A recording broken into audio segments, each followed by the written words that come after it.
My name's Adele Onyango and welcome to another episode of Legally Clueless. No, seriously, I have no clue what I'm doing, but I'm pretty sure I'm not the only one.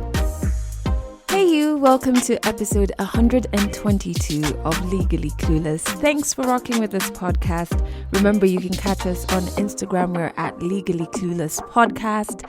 There's a link to it in the show notes.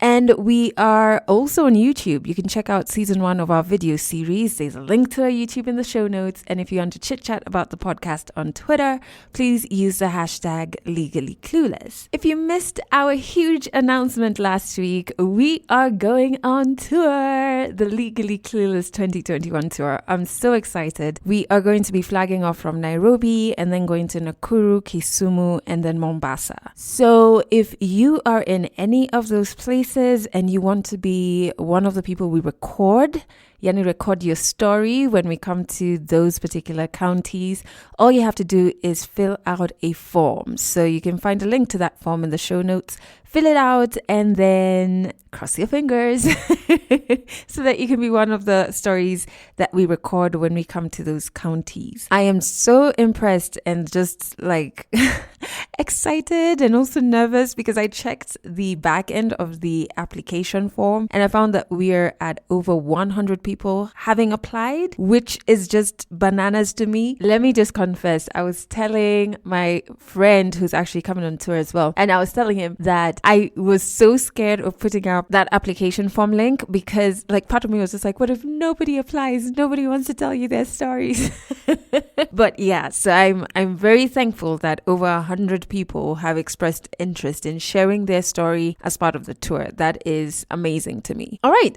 I'm also super excited about the story that is in this episode because it's from a Kenyan girl who I respect and really admire. She's so inspiring. Her name is Bina Maseno. Listen to this. So I finished high school. I'm not able to raise school fees to go to university. And my mother would come home and tell me, toka twende town, twende after school fees. So for me, by the time I was in second year, it was just getting to 2013 elections. One time I'm seated with my friends, Akina Collins, Akina Edu. We're just trying to debate whether it's the right time for us to jump right in this election. I've just been supported to join USIU. How do I even tell someone that I want to go into politics? First of all, my dad was super shocked. He was like, Bina, uko serious? Now when you're sure you're going to be on the ballot is when you're like, hey, I have to escalate my campaigns. That's another thing. I didn't know I needed to have goons. I remember one time after speaking to a crowd of people, guys had gathered after winding up with my speech, someone tried to undress me. At the time when I was running, my mom was a mama mboga. My dad was like a driver for the Umoja route, but we were staying in Kayole. Bina's powerful story is coming up a little later in this episode. But before we get to that, I do hope that you're surrounded by nothing but grace and peace as you listen to this. Oh, I wanted to share, I have just started a 21-day guided meditation thing.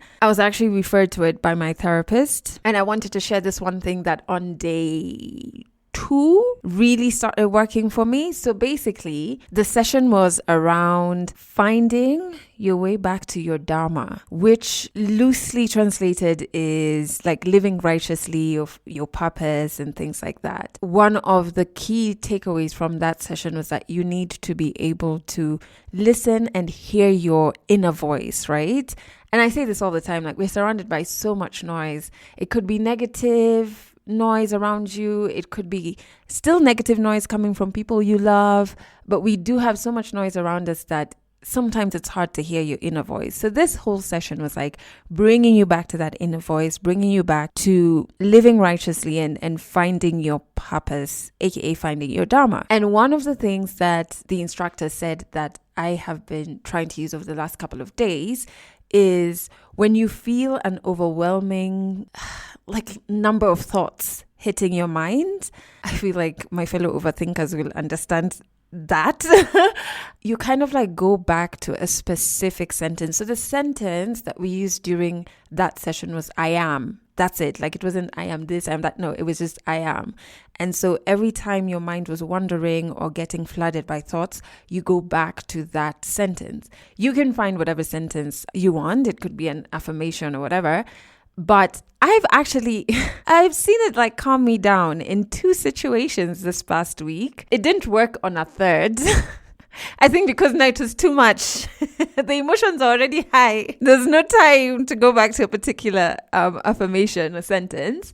But I don't know. It seems to be, 2 out of 3, not bad, right? Let's see if it works. And then another thing that my therapist told me this week that has definitely brought me a lot more peace. So I realized that my grief when it comes to like just really missing my mom and just feeling like almost like, is it incapacitated? Yes. I was going to say another wrong word. Incapacitated by my grief, like where I just feel like I can't move. And like when I cry in those moments, it's like physical pain that I'm feeling. Those moments come a lot when either myself or people I love, like my sisters, are going through huge life moments, either good or bad. And there are moments that you would typically want your mother to be there. That really triggers my grief on like a whole new level. And I used to battle with it, especially when it's somebody else going through a life moment, because I used to feel like it's very unfair of me to center myself in somebody else's moment. Like they're going through ABC and I'm here saying, oh, they're going through that and it's making me sad. So I was like, oh, I feel like I'm centering myself, but also like I actually do feel sad. So anyway, that came up in my therapy session last week. And so the first thing my therapist said was interrogate and confront all your feelings. Like before you dismiss them, go through the process of interrogating them and confronting them. It's almost like sitting down to have a chat with them, like, why are you here? Tell me more about you. Where did you come from? And when you go through that process, you will be able to weed out stuff that is frivolous, and you'll be able to sit in stuff that is real and valid, and then start either just allowing yourself to feel it or figuring out how to navigate it. So when I told her what I was feeling, how it was like a spiral, because then I feel like, oh my God, why am I centering myself in this? Then it becomes, oh my God, I'm so selfish. And it's just like spiraling. She actually said like that's a very normal emotional reaction when huge life moments are happening and somebody who has passed away, you would have wanted them to be there for either guidance or just to celebrate with you or to be sad with you, whatever the situation is. She was like, that's a very normal feeling. And so now what we start working on is, yes, allowing myself to feel this, but also trying as much as possible to still show up for the people who need me, even in those moments. So it doesn't become, oh, you're going through this, it's making me sad, and I'm detaching, especially from people who I love, who are like 6 people. Like just making sure, despite me having those feelings, they don't overwhelm me until I can't show up for the people who I love in the moments when they really do actually need me. So that gave me a lot of peace. It gave me a lot of clarity. Yeah, and I think I'm in a good headspace. And the other thing she said that I do want to share with you, especially if you are grieving someone, is just try as much as possible not to feel like when you say you miss them that you're a broken record. Because yeah, I opened up to a friend this week about just like, oh man, like I miss my mom, I wish she was here for this, that, the other. And even when I was typing the message, I was just like, oh man, I've become those people, right? It's like I'm just harping on about the same thing over and over and over again. Like how many times have I told this guy that I miss my mom? So yeah, she told me don't feel guilty for just sharing how much you miss this person. It's normal and it's true. And to be quite frank, nobody who I've ever opened up to, although I have a really superb support system, no one has ever told me, this again. You know what I mean? It's only me telling myself that. So she's like, you need to stop that. Like, if you miss her and you want to vocalize that, vocalize it. Yeah, so that's where I am. Let's jump into the song of the week. I'm really excited about the song, even though I couldn't find it on, like when I share each episode on Instagram, I like having the background music as the song of the week. So I couldn't find it on the Insta music thing, but whatever. I found it on YouTube, so I'm going to be able to share that link with you. This comes from an artist who is so formative in my life. One, because I used to listen to his music with my mom, so that's huge. I have very good memories of particular songs. Two, because I got to interview him when he came to Nairobi once, and got assigned, like he autographed a picture of himself I don't know where it is, but I'm a Hoda, so it must be in like our family house somewhere. And then 3, I remember a bit of my writing life, like poetry writing life. I wrote so many poems to a bunch of his songs. So the song of his that I want to share with you today is called Afrobeat Blues, and the artist is Hugh Masekela. And on the song, Oja is also on it, but it's the instruments. And it just feels good. I can't explain it. It really just feels good, this song. And you can't help but just like dance as well. And it's very cleansing for me. So I hope it has that same effect on you. Check out the show notes. There's a link to that song. All right, 100 African stories. We have Bina Maseno as our storyteller. I actually, as much as we're both Kenyans who live in Kenya, we first met in New York. She also did The Moth. And when I went to New York to perform, I think she was there for Unga Week. And the Moth had like a mixer where previous Moth graduates and things could come and just hang out. And that's when we first linked up, and we've kept in contact since. And her story is about when she was 22 years old. She decided to put university on hold so that she could run for MCA. MCA, for those who are not from Kenya, is the same as running for a public office seat, running in the elections. 100 African stories on Legally Clueless. Stories from Africa. So my name is Bina Maseno. I am from Kenya and I am based in Nairobi. I grew up in Kayole. Kayole is one of the informal settlements in Nairobi. I don't like saying I grew up in Kayole because all the weird stories, all the bad stories are traced back to Kayole. You know, it's always funny. Anytime I'm listening to news in the morning when I'm going to work, a thug was killed in Makadara. They trace his roots to Kayole. I'm like, how? Like, that guy was found in Makadara. Did you guys know? Like, it's just weird stories. But yeah, that's where I grew up. I went to primary school in Kayole, in Mwangaza Primary. And then for my high school, my grandfather was so obsessed with this Seventh-day Adventist school in Uganda called Bugema. And he always wanted his kids to go there. But then none of his kids went there.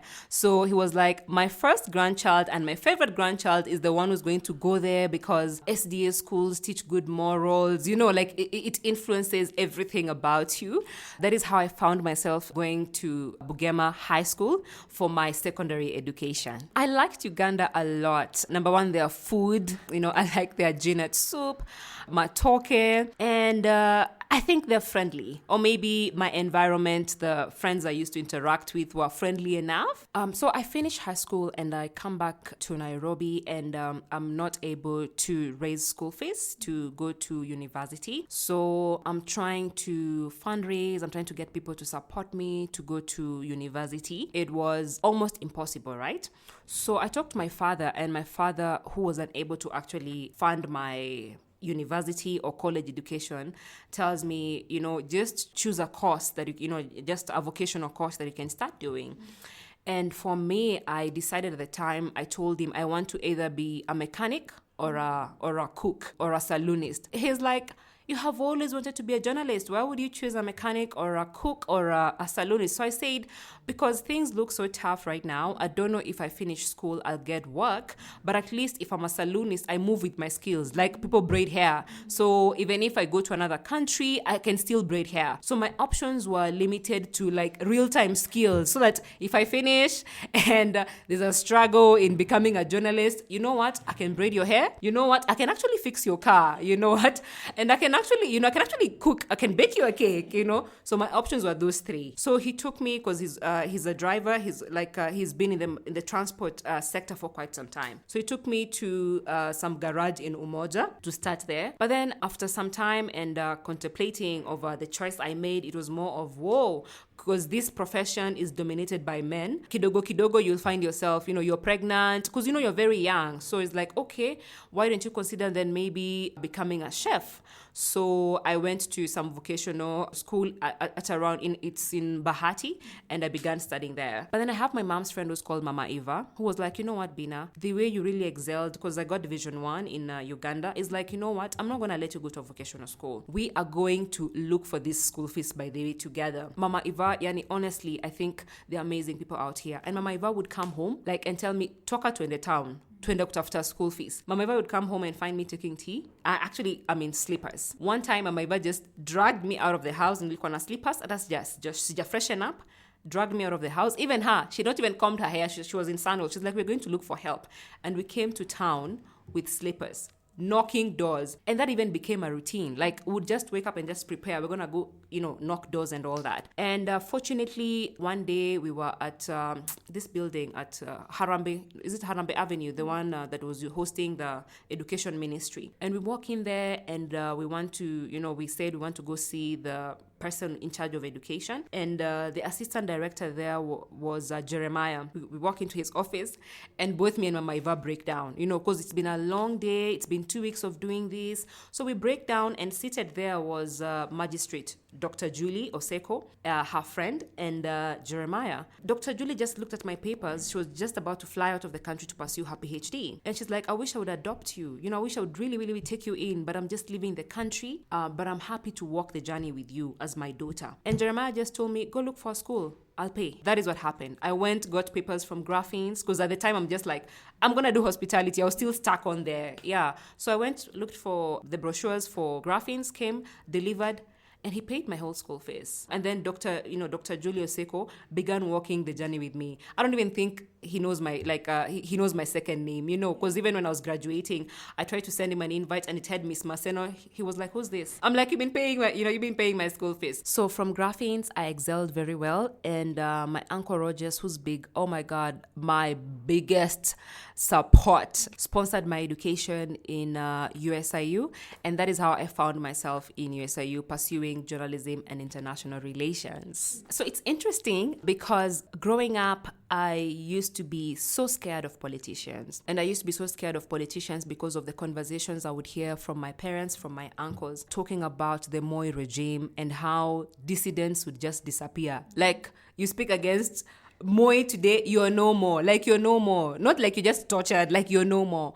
So, they would tell stories of how people would whisper, like if you have to say something negative about Moi's administration, President Moi's administration, like you had to be very careful who you're speaking to. So for me, I grew up knowing politicians are very dangerous people, because clearly I did not want to disappear after, after investing so much in myself. I do not want to disappear just because I was caught speaking ill of a politician. So for me, by the time I was in second year, it was just getting to 2013 elections, right? So in 2012, even with all these things, I had been involved in community activities, and the elections were drawing near. One time I'm seated with my friends, Akina Collins, Akina Edu, and we're just trying to debate whether, it's the right time for us to jump right in this election. But I'm like, Apana, we can't do this. We can't do this. Then they're like, you know what, Bina? I think because you've always been vocal about some of the issues in this community, I think you need to go for this. It's an opportunity. Otherwise, you have to wait for another 5 years. So this will be an opportunity for you to understand what goes on in the circles that determine what kind of help we receive as a community, that influence public service delivery for this community. And as I began to marinate in that and to think about that, I said, but my God, I've just been supported to join USIU. How do I even tell someone that I want to go into politics? Like, I didn't even pay my own school fees. Like, how do you tell someone, I have decided that I don't want to continue with my education, I want to get into politics? So it was a very, very, very hard decision to make, and even trying to tell my parents about it. First of all, my dad was super shocked. He was like, Bina, uko serious? Like, uko serious? Kuna dem unajua ashai win kiti ya MCA akiwa 22, because I was 22 then. Do you know anyone who's won a seat under 22 years in this country? First of all, look at our status. We couldn't even afford your education. Like, how on earth would you even think about getting into politics? My mom was super shocked. She was like, how ungrateful can one be? Like, how ungrateful can someone be? The heavens have opened and you've gotten support. And when you've gotten support, you want to drain all that support in politics. Bina, this is not the time. This is not the space. When they're actually saying all those things, I'm like, you know what? I think it's even more painful just looking at what is happening around. And I'm like, this is an opportunity to really influence the decisions that are gonna affect public service delivery for all of us, And my grandmother, when the news, when my grandmother had the news that Bina wants to go, she's like, Bina, do you want to get married in the future? Do you want to get married? Then if you want to get married, forget politics. Because female politicians are not attractive. They can't sustain a marriage, okay? And I'm like, this sounds like the right thing for me right now. So I spoke to my lecturer in USIU because I was taking a media class. So I remember talking to Mr. Mutua. I'm like, I'm getting to this particular space and it's interfering with my education. And that's the thing with politics. You cannot, you can't have a job on the side and you're also campaigning because it's not like fluid, or it doesn't things don't happen like in a linear way. So kidogo leo umekaa unaambiwa kuna mama fulani wamegather mali fulani, you have to run there and talk to them, so it's so random, like even how the campaigns happen that you haven't organized personally but you have to leverage on to tell people who you are. I sat down with my lecturers and I told them what I have decided to do, so you can also imagine the reaction, like oh my god, like are you serious? First of all, you're broke. How are you getting into politics? You're broke, you're young, you're a woman. Like, are you serious about this right now? Because I also didn't want to get an F in school. They allowed me to take a break. So I took a break in my second year in USIU and jumped right in, not knowing what I was jumping into.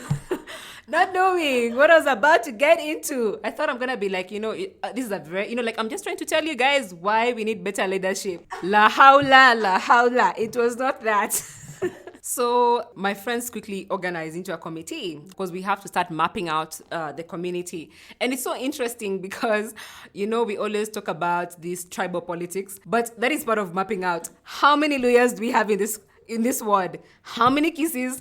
How many Kikuyus? How many Kambas? So who do you need to spend your time with more? You know what I mean? It's so interesting because that is what determines whether an area is an ODM zone or a Jubilee zone. That is what determines even which party you're going to join. Because if this is an ODM zone, then I'm better off actually joining ODM and running under an ODM ticket, So we quickly organize into that. And then, of course, now people start talking, word of mouth, and they start inviting into these particular spaces. And word moves around so fast. And because I was the youngest at that particular time, so word was like, hey, kuna mrembo amejoin siasa, right? But what I wasn't prepared for, number one, I was staying with my parents in Kayole, right? So what I wasn't prepared for was visitors coming from 6 a.m. Like from 6 a.m. I'm like, what are you coming to do? They're like, mheshimiwa, tumeambiwa unatafuta kiti. In fact, mimi niko na group ya wamama, mimi niko na group ya wababa, niko na group ya vijana. Like guys actually, people throng your home from 6 a.m. So that means from 6 a.m. you must have flasks full of tea, bread, and blue band, because clearly if guys come to your home and there's no tea, there's nothing, they're like, if this one can't even feed us, how is she going to provide for us when she wins this seat? If she can't even give us tea, imagine we stayed in her home for 2 hours, they didn't even give us water. And an African, if you don't give an African tea, you've not given them anything. So that was like the number one shocker for me. I can't even sleep up to 7 anymore. At 6, guys are like, mheshimiwa umelala mpaka unalala na hujachukua kiti? I'm like, I came home at 1 a.m. I need to rest. Utalala ukichukua kiti. You shall sleep when you win. So that was the number one shocker. The number of people, at times you meet people and they're like, hey, imagine I don't have food for my kid. I'm like, imagine even me actually don't have food. In the evening, they come with their 3 kids. I think then I've just come with my 3 kids to eat in your home because I told you we don't have food, but I'm sure in your home you can't miss food. And someone has just come. Like there's this lady I told, honestly, I don't have food. I don't have money to give you because I'm just like your daughter. I'm just trying to make things better for us, I'm just trying to sell this vision that I see that can help all of us. And then in the evening, I see her with all her kids in my home. I'm like, yo, she's like, oh, I just decided instead of us sleeping hungry, let us share the little you have in your home. Yo. So you see even where resources come in. Even if you are not going to give handouts, you have to feed people. And it's even worse when you're even seeking these bigger seats. Like if you hear politicians telling you, for majority of them, they just put a tent.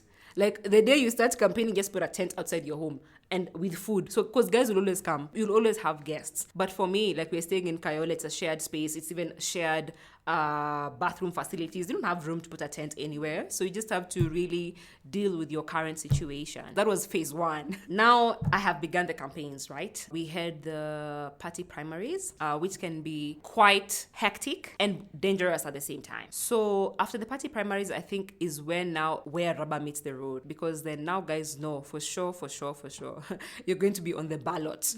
Now when you're sure you're going to be on the ballot is when you're like, hey, I have to escalate my campaigns, right?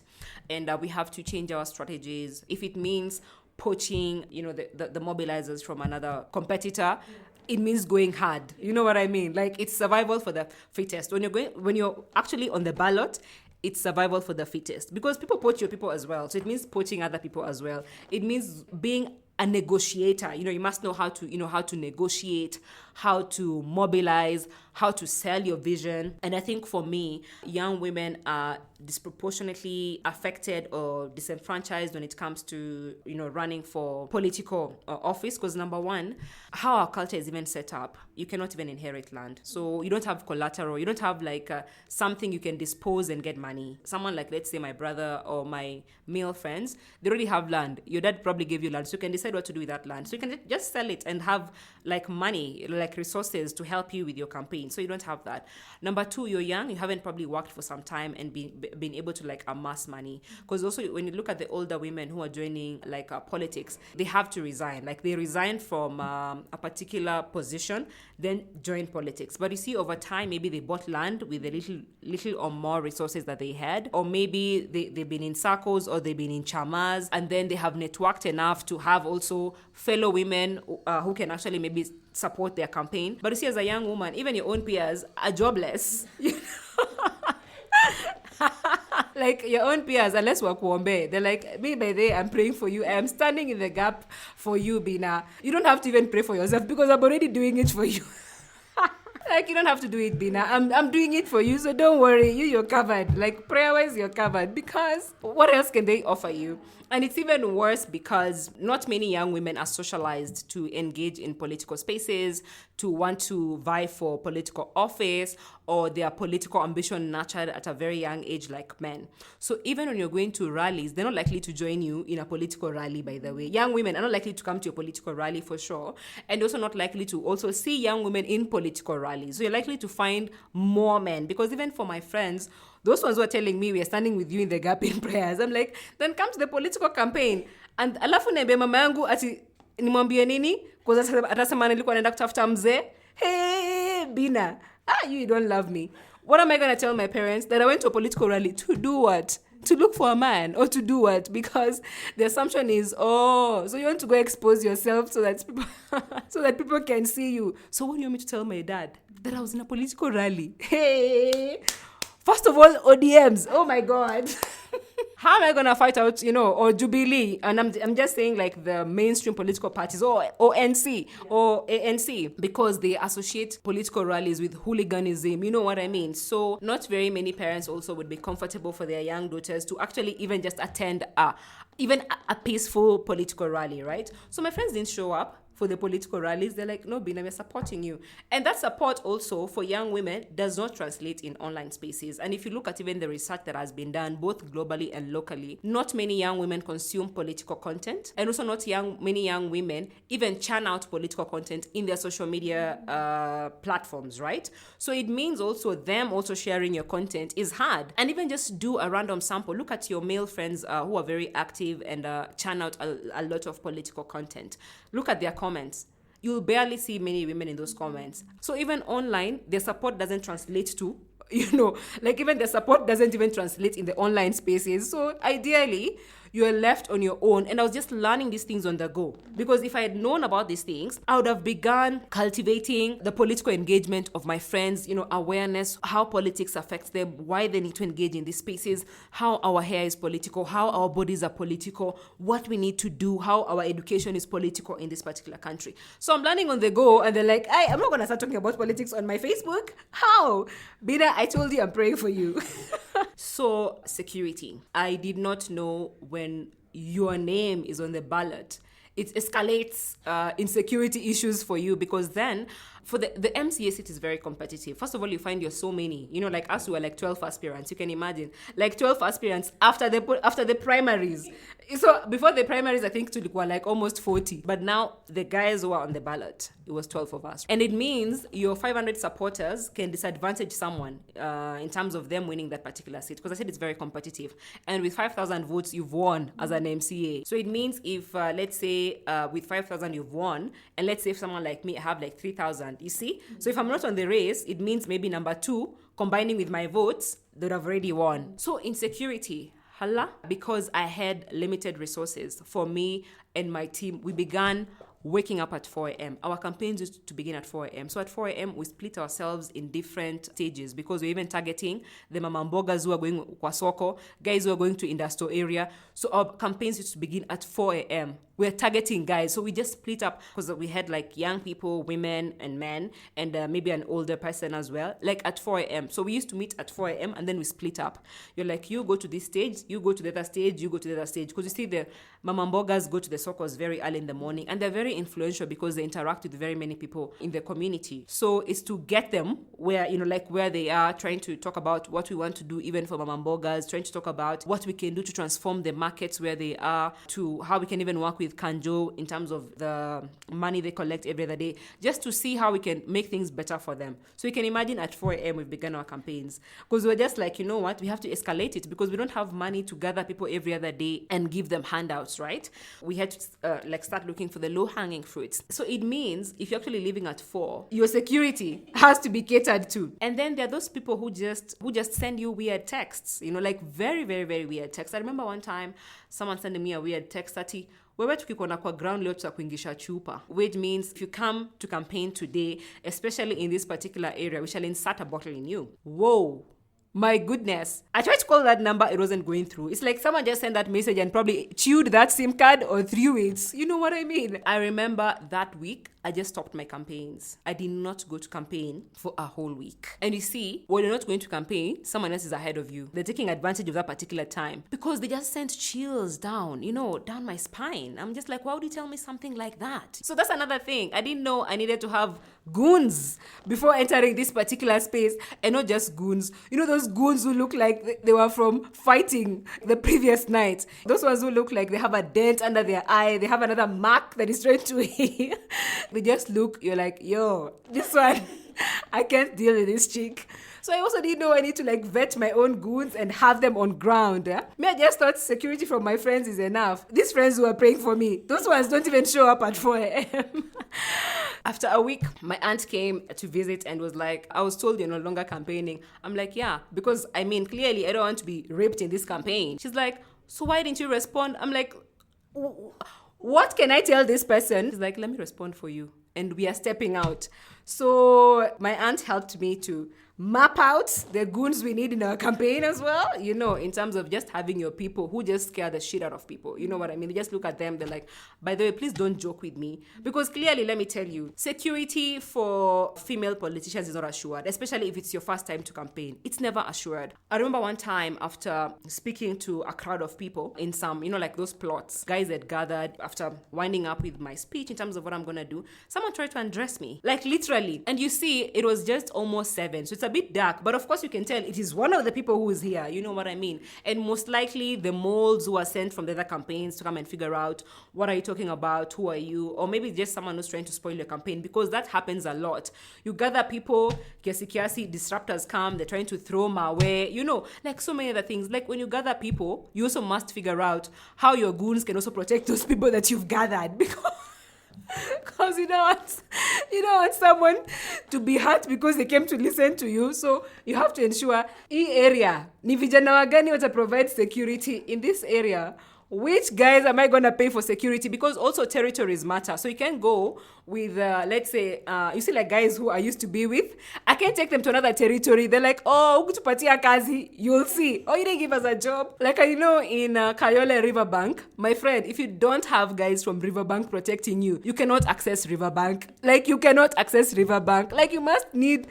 You need guys from Riverbank to protect you. So every territory, has people you have to talk to. I'm just like, Why did I run? And that's the thing with the insecurity in political spaces, right? Is that, first of all, you still have to react in a calm manner, even if something like that is happening, because if you overreact, they'll be like, did you see her temper? Now, if she can react like that, did you see her temper? First of all, you see, not everyone saw. So it's just probably the people who are there who saw. But the guys who are at the back, because guys are standing, the guys who are at the back didn't see. So they might just see at face value your temper. Why are you shouting? Maybe someone just touched you kidogo and you're shouting. But because literally your skirt, like kidogo ifike chini. You know what I mean? There's a very delicate balance. So imagine that is happening and you still have to remain very calm, because even your team are telling you, wacha tutasort out hii tukitoka hapa.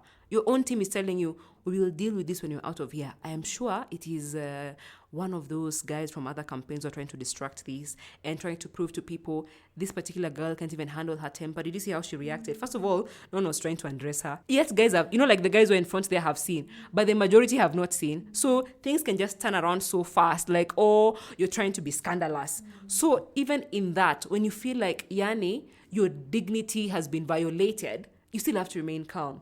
And I remember reaching out to my police buddy, and I'm like, hey, this tried to happen to me. And he tried to even connect me to some chief. And even there's a DO who was roped in this. And the response from across all those people was like, but siasa inakuanga hivo. Wewe ulikuwa na expect nini ukikuja kwa siasa? That is how politics is. Like, what did you expect? Guys experience worse things than just being undressed or trying to be undressed. Guys are beaten up. Guys are raped in the real sense. People lose their lives. And you are talking about just someone trying to undress you. So which case do we deal with? Do we deal with those guys who've actually been raped? Those guys who've actually been beaten up? Do we deal with your case? Because did anything happen to you? So you're still okay. Did someone scratch you or anything? You're still okay, right? So there are other grave matters to deal with than yours. That's why I was like, Allah, I'm telling you, this security issue, I just have to deal with it myself. And dealing with security issue yourself means also you must have resources, because you see, even for me, when I was working with, even if some of them are my friends, and even trying to look for, quote unquote, those goons I'm talking about, you have to pay them. At the bare minimum, they have to eat. At the bare minimum, they're spending time with you from 6 a.m. in the morning to late in the night. So if you even have like 3 of them or 4 of them, because of these dangerous areas you're going to campaign in the informal settlement, so you have to feed 5 people, including you. At the bare minimum, you must have money for at least your basic needs, and their basic needs. So even if you're not giving handouts, you're financing so many other things that you didn't even, you didn't even think about. Look at even people who are already eating in my own home. My mom used to just have a very small kiosk selling burgers. At the time when I was running, my mom was a mama mboga. My dad was like a driver for the Umoja route, but we're staying in Kayole. Drivers don't make much in a day. They make like 1,000 bob in a day. Already it's not even enough for him to meet our basic needs as a family. It means you're even adding more trouble to the family. So there are all these other things that are intertwined that you actually come to realize ukiwa kwa ground. That's why unasikia mtu akisema kwa ground, vitu ni different. Kwa ground. So after all this, it is now voting day. That is like one of those days I don't think even politicians look forward to, because number one, it's like a determinant of so many other things in terms of what your life is going to be after that, right? So that day I'm just sitting in the tallying center for Embakasi Central. Votes are streaming in. And now I'm just like, these people used to come to my home and Nambia, Waislamu wote niko nao kwa mfuko, nitakupatia wote, mama wote mimi ndo nawajua, my youth niko nao wengi, wetu nione kando. Like those guys would tell me, all the youth groups. I know all the youth groups, Bina. You just hold my hand. You hold my hand, I'll give you the numbers. So that's the day who was telling you the truth. Those mamas would be like, wewe ni mtoto wangu, lazima nikuchunge kama mtoto wangu, mama wangu wote nitakupatia. All my women, you're like my daughter, I'll give you all my women. That's the day you want to know whether they give you all whether they give you all their women. And then, it's so interesting because the older men, they never used to even ask me for, let's say, money, handouts. Because I remember this one time, the older electorates are so different, especially when you're young. I think they're so different because this one time, this group of older men, they were in their own kachama, but it was in some kafani pub though. But that's where they used to meet, after, in the afternoon. It was a Sunday afternoon. And I remember this old man asking me, Ati, how old are you? I'm like, I'm just about to turn 23. I'm 22. She's like, oh my God, even my last born is older than you. Now, first of all, someone like me who's a parent and also who's been married over time, like we judge a woman's capability with how well they're able to nurture their family. We have not seen your family. We're not even sure whether when you get married, you're going to remain in this community. So how can we entrust this community to you? And this is not on phone where you can just mute someone and like hang up. I look at him and, first of all, my team is looking down because they're just like, yo, thank God I'm not the one vying because... the way guys are like, thank God I'm not the one vying. Because now all the, all the other men are quiet. Like all the people are quiet. Because this one is actually asking you as a parent. So I remember just, like scanning the room, number one. And I said, I think you're right. Right? This is going to be a very big family. I think for me, even from where I sit and I'm also just going to respond as your daughter, just as you've rightly put it. And I'm sure even when you're running your day-to-day errands, you ask your kids to do it. You ask your kids to help you with their day-to-day errands. I'm just asking you guys to send me to Parliament and help me do it. The same way you send your kids around to do things for you, I'm going to also need your guidance in doing these things. So I'm just asking you to send me for an errand in Parliament, in the county assembly. Because clearly, I was not about to throw all those, you don't judge men, 1, 2, 3. That's not the forum to throw all that. Because they also want to judge how respectful you are. These are older men. How respectful are you? So I'm not about to start throwing around all these things that we throw when we are in these spaces of, women, leadership spaces, feminist spaces, and all that. And yeah, so even when I'm reflecting about these experiences and what I've had to brave through my campaigns and the votes are streaming in, actually, I just had tears in my eyes throughout the whole time because I'm just like, is it going to be worth it, really? The insecurities, someone trying to undress me, trying to vet goons that I'm going to work with for whichever area because now I have to protect myself, calling policemen, calling, whether it's the DO, and talking about what has happened to you and them telling you this is politics, did you think about it? And, my parents who from the beginning were apprehensive and didn't think I needed to run. My grandmother who thought I needed to have a family first because I'm denying her grandkids. So I'm just thinking about all these things as votes are streaming in. And then, it's the exhaustion because I've been waking up so early at 4 a.m. I have not enjoyed an 8-hour sleep for the past 1 year. I've had to put school, on hold. I don't know if I'm going to be, supported afterwards after making this decision. I don't know if I'm going to be supported afterwards if I don't win. So everything was at stake. Like literally everything was at stake. I also wasn't able to continue with my relationship at the time because I didn't even have time to go out on dates. I'm pretty sure this guy has moved on.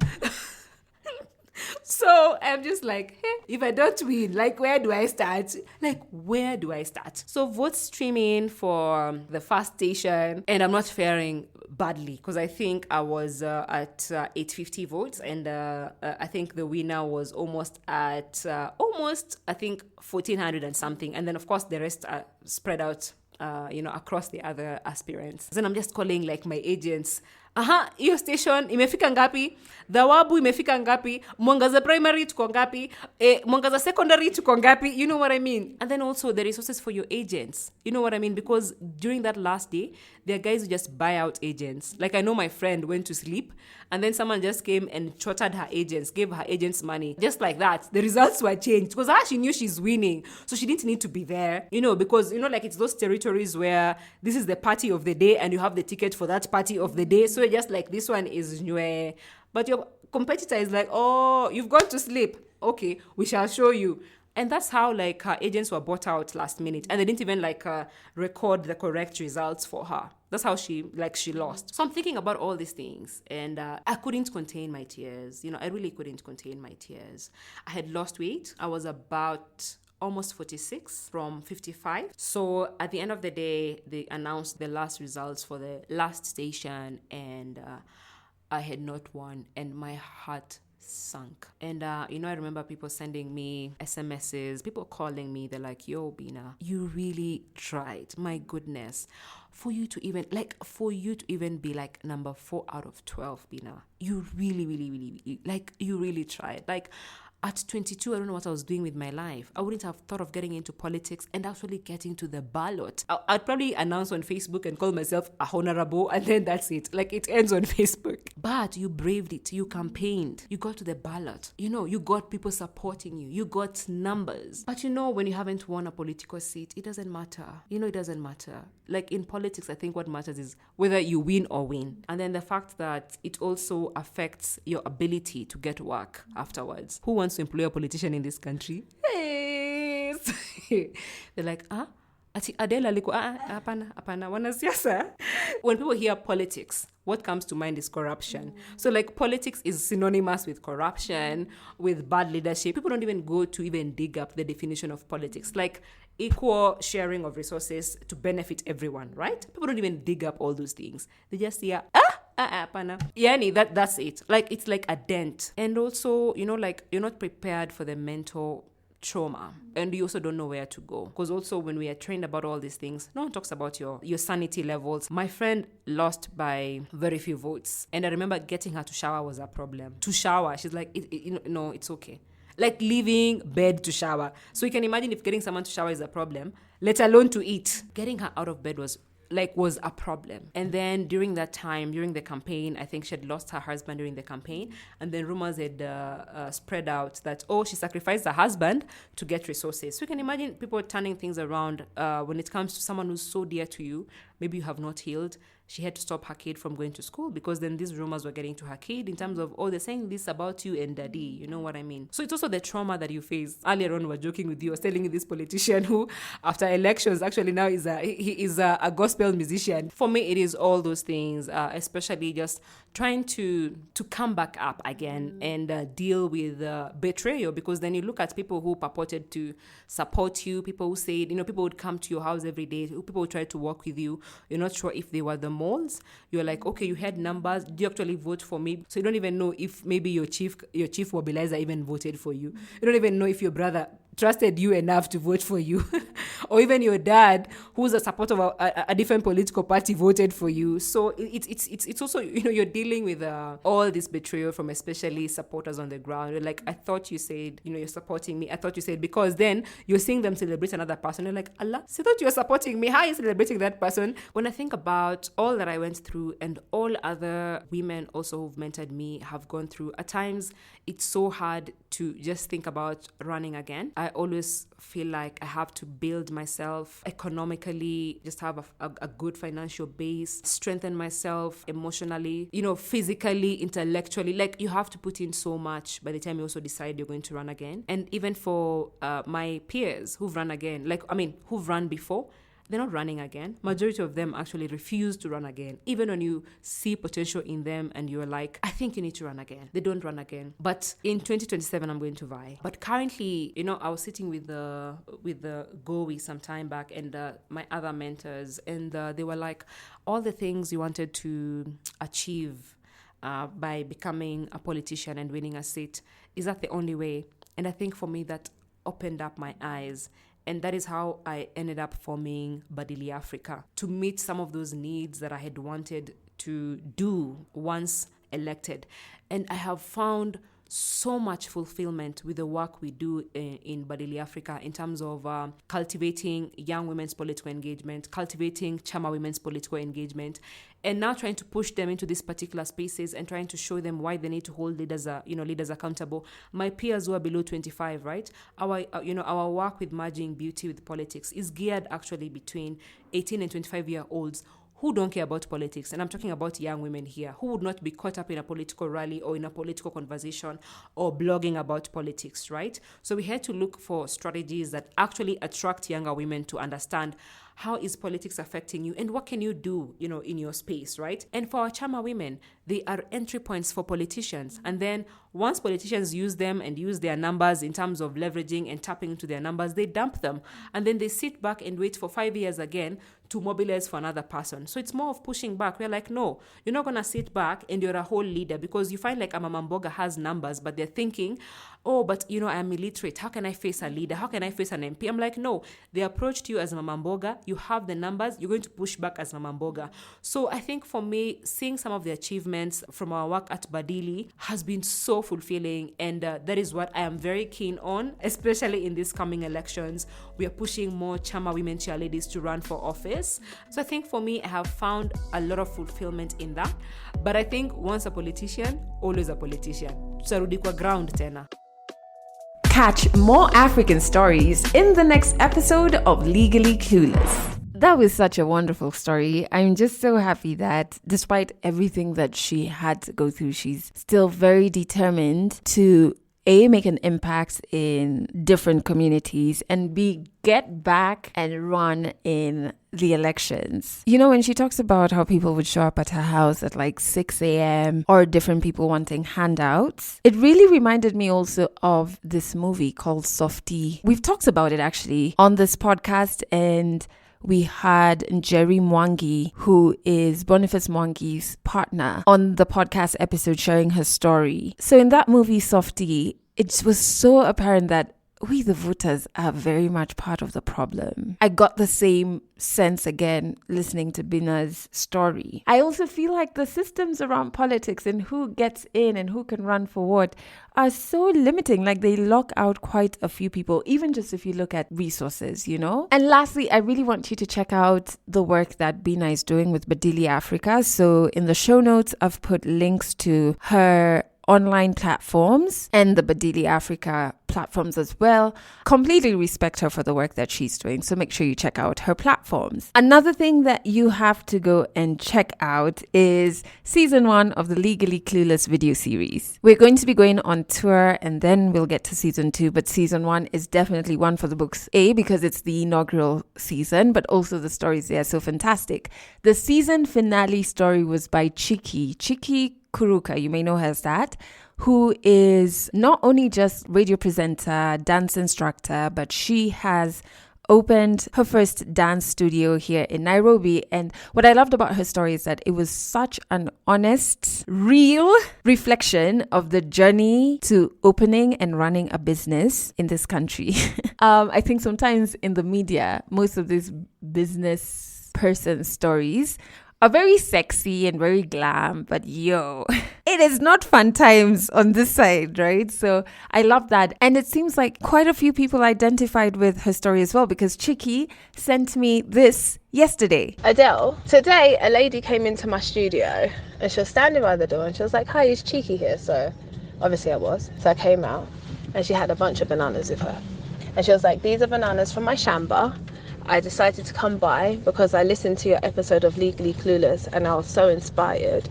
So I just wanted to come and give you a gift to say thank you for sharing your story." Do you think that's really sweet? I thought that was so sweet. My goodness. So whoever you are, thank you so much for showing Chiki so much love. And obviously to Chiki, I'm so honored that you've not only been in an audio episode of Legally Clueless, but on the video series, and you have so much time for me. So yeah, make sure you check out season 1 of the Legally Clueless video series on YouTube. Link is in the show notes, but you can just go onto YouTube and search Legally Clueless. You will find our channel. Make sure you share that out with all of your friends as we wait for the tour. So excited, but so many moving parts, so much to do. However, thank you so much for listening to this episode to the very end. Remember, this podcast plays on Trace Radio every Monday, Wednesday, and Friday at 12 noon. So that's Trace Radio in Kenya. If you want a list of the frequencies on how you can listen to Trace, head over to www.traceradio.co.ke. And while you're there, you can also stream it online. And lastly, audio episodes are out every single Monday. That's it for this episode of Legally Clueless. You can share this podcast with your friends. You can keep it for yourself. I'm not judging. Just make sure you're here next week for the next episode.